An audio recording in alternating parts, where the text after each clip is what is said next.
Ask your smart speaker or device to skip through the podcast using the following timestamps. For the trailer, skip to minute 121. For the intro, skip to minute 220. For budget breakdown, skip to minute 321. For mortgage payoff calculator, skip to minute 435. For planning for extra payments, skip to minute 628. For what if an emergency happens while paying off the house, skip to minute 721. For the math on making extra payments to a mortgage, skip to minute 817. For how paying less in interest is a form of investing, skip to minute 944. For how much house can you afford, skip to minute 1111. For tips on buying a house within budget in USA Today, skip to minute 14. For finding the spending limit using your balance, skip to minute 1613. For figuring the figures, skip to minute 1722. For not being afraid to ask for help, skip to minute 1826. For closing statements, skip to minute 1909. Skip back to minute 0 to repeat the timestamps. And to learn more about this episode, go to ZtikMan.com/podcasts.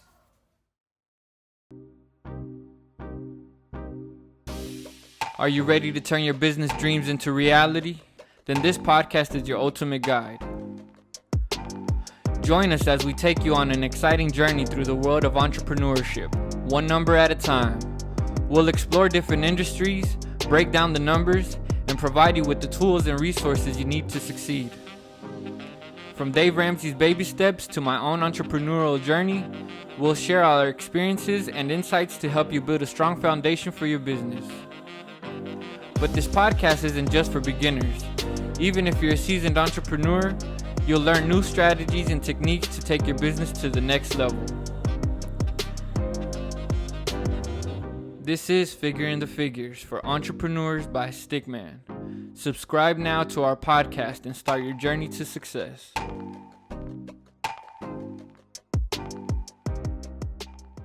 This is episode 7, and we're covering baby step number 6. What's up, guys? I'm your host, ZtikMan. In this episode, we're covering baby step number 6, where we talk about paying off your home early.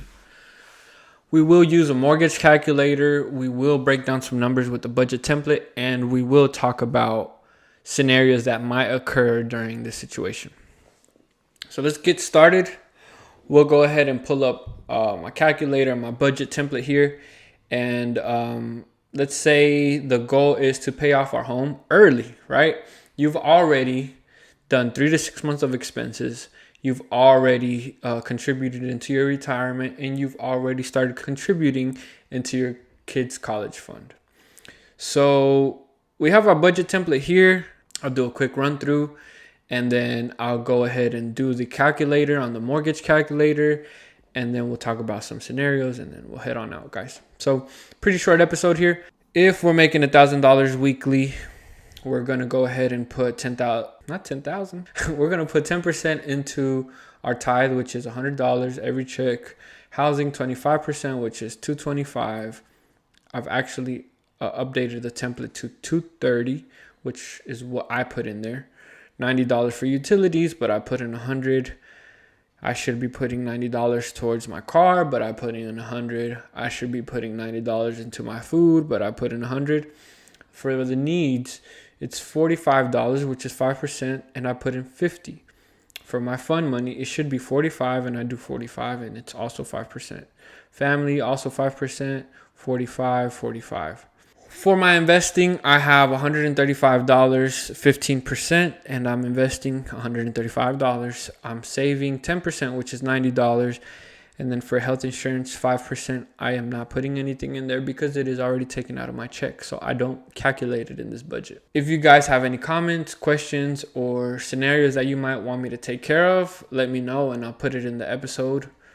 So we're going to go ahead and do a mortgage calculator. A lot of us are living paycheck to paycheck, and it is a big struggle trying to keep up with finances and trying to get things done. So if you haven't gotten to this step, it is crucial that you try to take the other steps before you even try to pay off your home early. I know that paying off your home early is a big relief, but also if you don't have anything to keep you on track now, then trying to do this is not going to be helpful at all for you. Let's go ahead and just put in some numbers in here, and then we'll go back to the budget, and then we're going to work some numbers around to see what's the best that we can do, considering all the circumstances. So right now, let's say we have a $200,000 loan amount. And honestly, that's pretty low compared to what's going on now in the mortgage rates, but we're just going to keep it at 200. Well, let's say 250. Just to keep the numbers a little bit real. We're going to go ahead and put January of 2024 as the date of first payment. Loan length is 30 years. Interest rate is 7%. With the 7% interest rate, your current monthly payment with principal and interest is $1,600, almost $1,700 a month. That is crazy. Total principal with interest, you're paying $600,000 for a home in 30 years that originally would cost you $250,000 if you had the cash for it, right? So that's double. Like, you're paying twice as much for a home already when you do a 30-year mortgage with around 7% interest rate. That is bonkers. What can we work with on our budget to make extra payments? If I'm putting $115 every paycheck towards my retirement, $115 towards my kids' college savings, I don't have anything to put in extra for my mortgage payment. So let's go ahead and break down some numbers again. So we have $225 to work with to do all those three things. How are we going to do it? Should we divide it by 3? If we divide it by 3, that's $75 a week that we can put into each category. So every month would be $300 each category. $300 to put into my kids' college savings, $300 to put into my retirement, and $300 a month to pay off my house early. That's pretty cool. Now, if any situation happens to where you're going to need to tap into those emergency funds, we're going to backtrack to baby step number 3, saving 3 to 6 months of expenses. So we're going to be saving our money back to be able to fill that tank of 3 to 6 months up again before we continue to this step, before we go back to this step. So if you're doing this and then you're like, wait, my car broke down. Luckily, you have your 3 to 6 months of expenses. But we'll go ahead and take care of that step again, get back to where we need to be, and get here again. I think that's very crucial for you guys to try to understand. I know life is just life, and we're not going to be perfect. We're not going to be like there. But the thing of having the discipline to be able to do it and knowing what to do when you're in that kind of scenario, then let's do it, Let's go back over here. We're going to make a $300 payment every month extra. You will save 39% on interest. Okay, let's read this a little bit and see what happened. So the original total interest would have been $348,000, almost $349,000.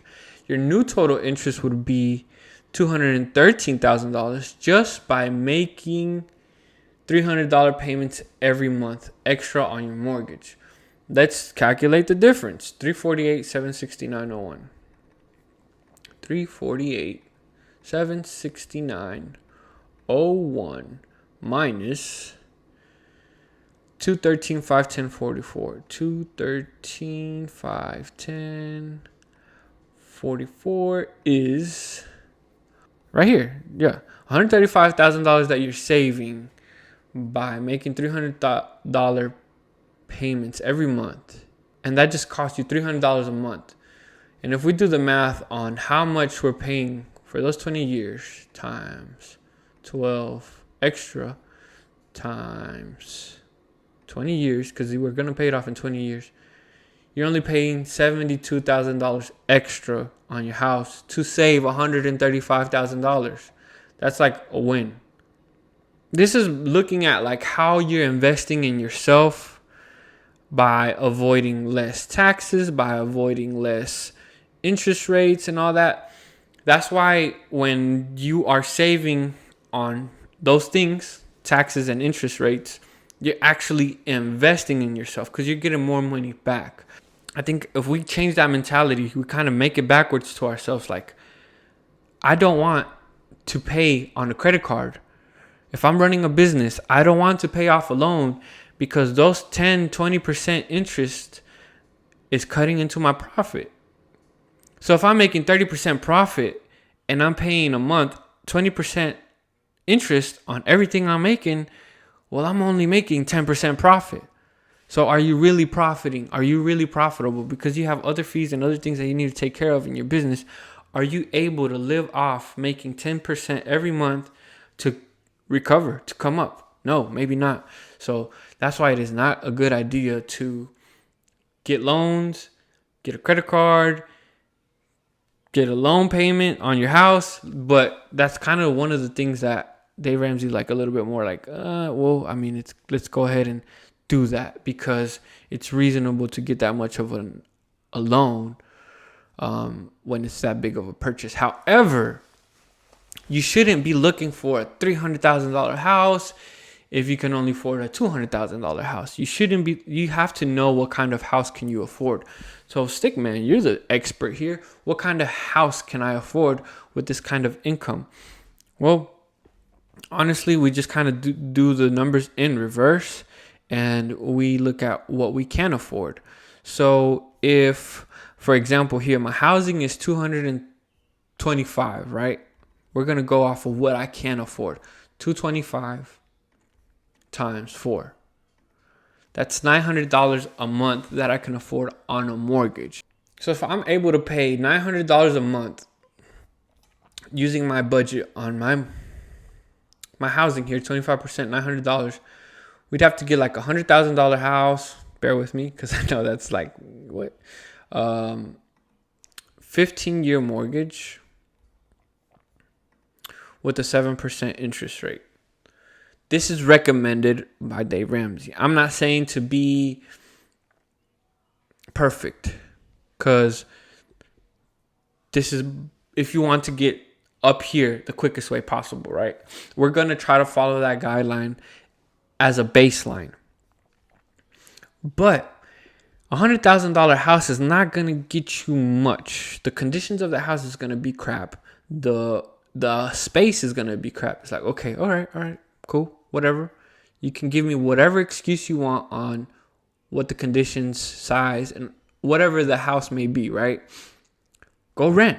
Go rent for that amount. Go rent for $1,000 or less. Or go rent for however you can afford. You'll be able to save because you're not spending on investing in your home.